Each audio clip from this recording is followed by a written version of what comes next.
भाई सुबह के 7 बजने वाले हैं और हम लोग का प्लान था कि हम लोग सुबह निकलेंगे जल्दी घूमने के लिए, लेकिन पैर में इतना दर्द है कि उठा ही नहीं जा रहा है। Welcome to again in Chitrakoot in day 2 और अभी हम लोग जा रहे हैं गुप्त गोदावरी और बाकी सारे टेम्पल्स हम आज कवर करेंगे। हम लोग लेट हैं अपने समय से क्योंकि कोई सो के ही नहीं उठा था। हम लोग बिल्कुल तैयार हैं बड़ी बड़ी लंबी लंबी लाइनों में लगने के लिए। आज टेंपल घूमने से पहले सबसे पहले हम करते हैं अपनी पेट पूजा, क्योंकि बाद में मौका मिलता ही नहीं है, इसलिए सबसे पहले हल्का फुल्का कुछ नाश्ता करते हैं।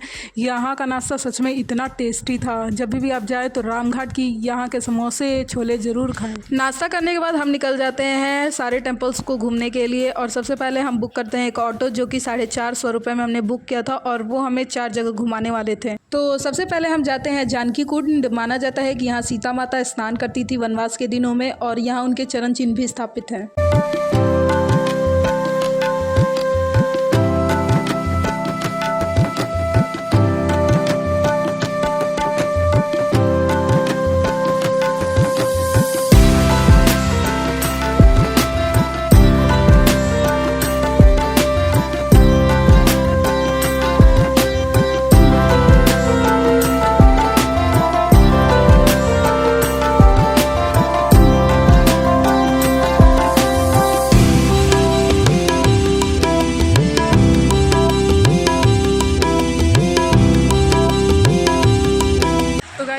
सीता कुंड और माना जाता है कि वनवास के दिनों में सीता जी यहीं पर स्नान करती थी और यहाँ जो है उनका चरण चिन्ह है।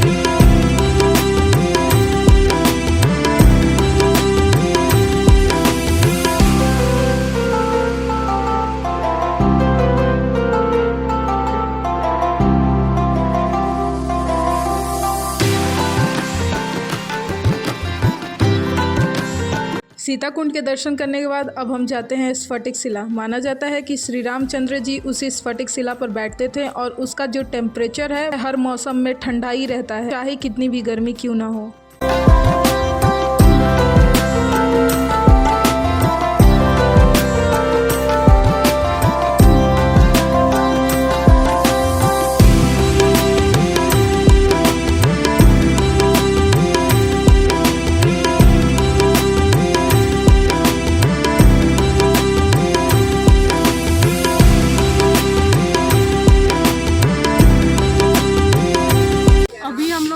स्फटिक शिला जहाँ पर प्रभु श्री राम ने माता जानकी जी का श्रृंगार किया था। उसी समय इंद्र का लड़का जो जयंत था कौवे का भेष बनाकर आया, उसको ये लगा कि नहीं ये प्रभु राम नहीं हो सकते हैं, तो उसने आके तो सीता माता के चरणों में उस कौवे ने चोंच मारी। जब खून बहने लगा तो प्रभु देखे कि कौवा ने चोंच मारा है तो उसको तिनके का बाण बनाया और उसको मारा।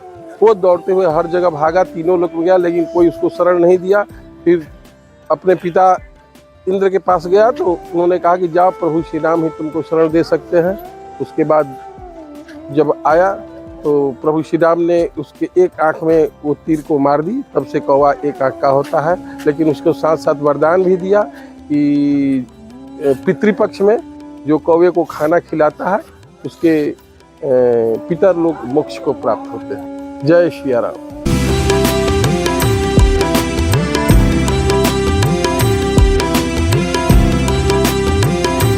स्फटिक शिला देखने के बाद हम जाते हैं राम दर्शन। राम दर्शन एक तरह का म्यूजियम है जिसमें मूर्ति और कलाकृतियों के साथ पूरे रामायण को दर्शाया गया है। इसमें आपको जाने के लिए 20 रुपये का टिकट लेना पड़ता है और साथ ही 10 रुपये आपको लॉकर चार्ज देने होते हैं, क्योंकि इसमें फ़ोन वगैरह अलाउ नहीं होते हैं।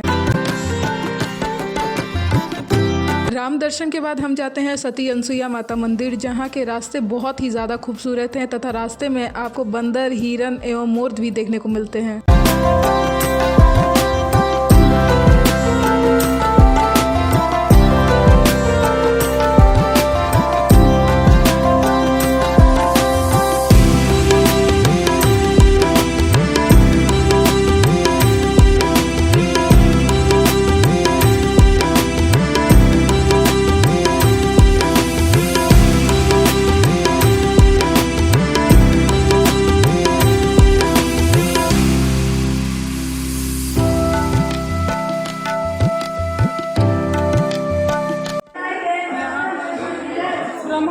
महेश तीनों भगवान को संती अनसुईया माता ने बालक बना के सुला दिया था पालने में। तो ये जी द्वारा सीता जी को प्रतिव्रत धर्म का उपदेश देते हुए यहाँ पति धर्म का उपदेश दी थी और उनको गहना और कपड़ा दी थी, ये कह के कि ये कपड़े कभी मैल नहीं होते हैं और एक सुहागन स्त्री हमेशा श्रृंगार में ही रहे तो ही सुंदर लगती है।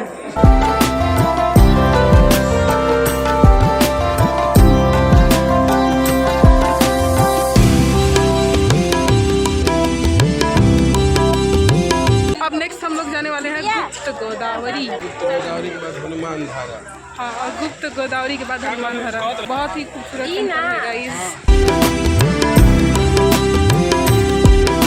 दर्शन करके कैसा लगा मम्मी?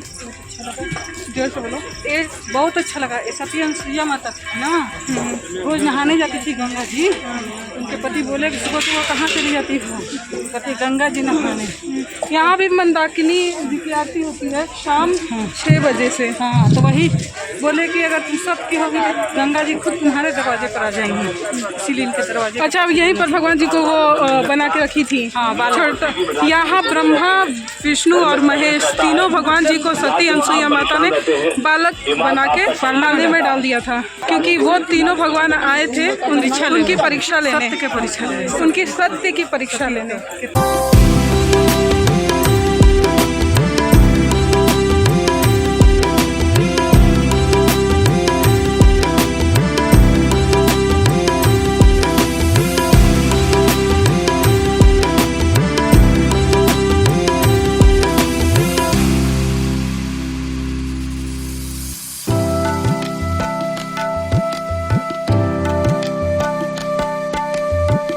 मैया की सभी दर्शनार्थियों से अनुरोध है कि आप लोग शांति व्यवस्था बनाए रखें, शोर नहीं मचे।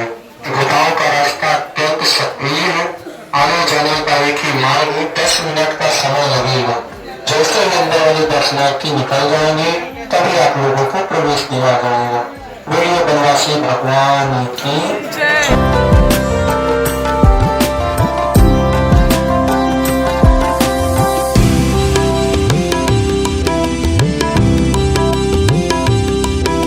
खटखटा चोर है जो सीता माता का वस्त्र चोरी करने आया था। प्रभु श्री राम ने जब देखा तो इसको पत्थर बना दिया और इसको उल्टा लटका दिया। माफी मांगने के पश्चात ने इसे आशीर्वाद दिया कि जो भी तुम्हारा दर्शन करेगा उसके सभी पापों को तुम हरना और वही तुम्हारा आहार होगा।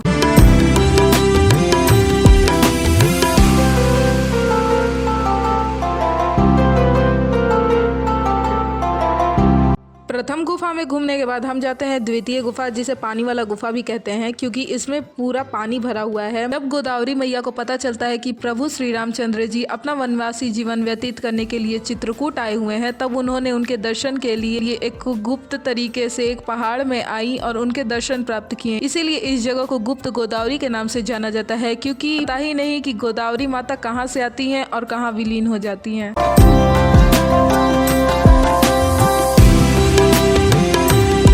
रामचंद्र की जय, पवन सुत हनुमान की जय, जय श्री राम, जय श्री राम।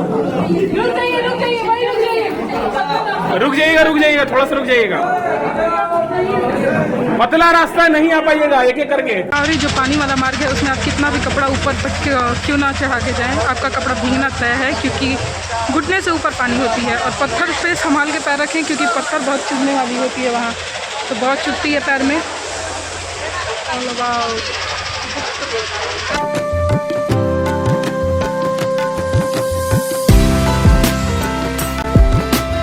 तो फाइनली गाइस गुप्त गोदावरी में अच्छे से दर्शन हो गए। कैसा लगा आपको गुप्त गोदावरी? हमको तो बहुत अच्छा लगा। मम्मी को उसमें डुबकी मारने का मन था, क्योंकि उसमें वो पानी वाला गुफा था, तो उसमें उसको डुबकी मारने का मन था।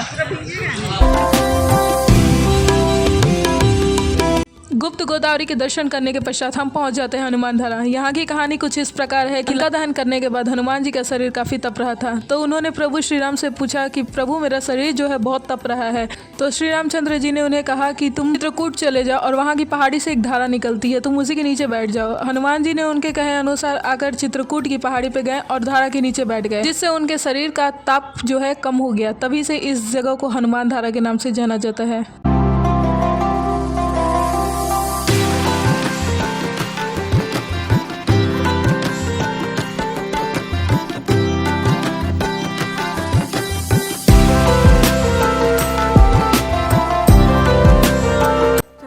है गाइस, लेकिन मज़ा भी उतना ही है। अपना एक अलग मज़ा है चढ़ने का। चढ़ते हैं।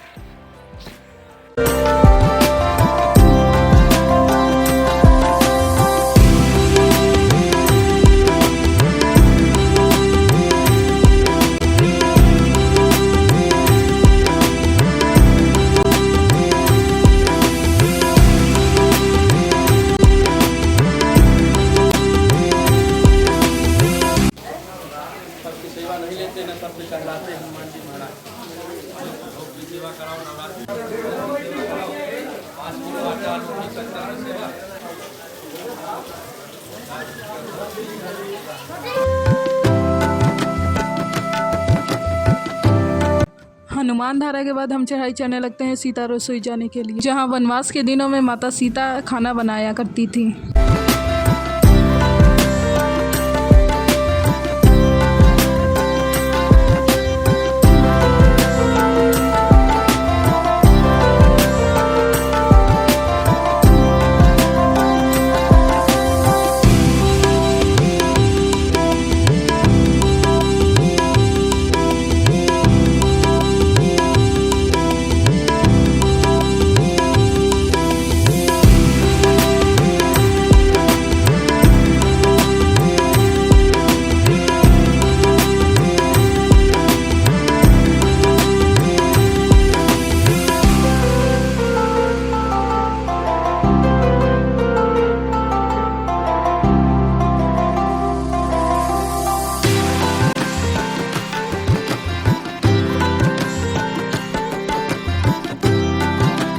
चढ़े थे इस रास्ते से और उतरेंगे इस रास्ते से।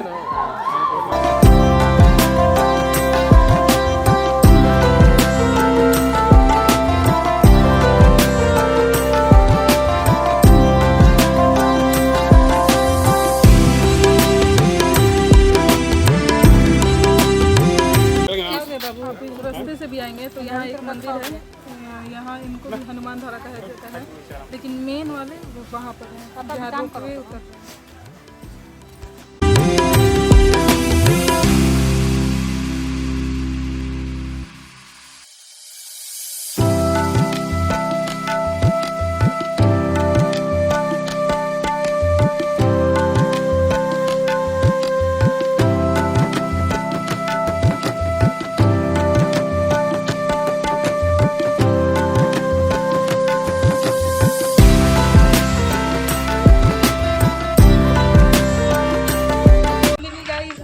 हनुमान धारा की यात्रा थी वो यहीं ख़त्म होती है। बहुत ही खूबसूरत व्यू है, बहुत ही खूबसूरत मंदिर है, आप लोग ज़रूर आइए। मिलते हैं।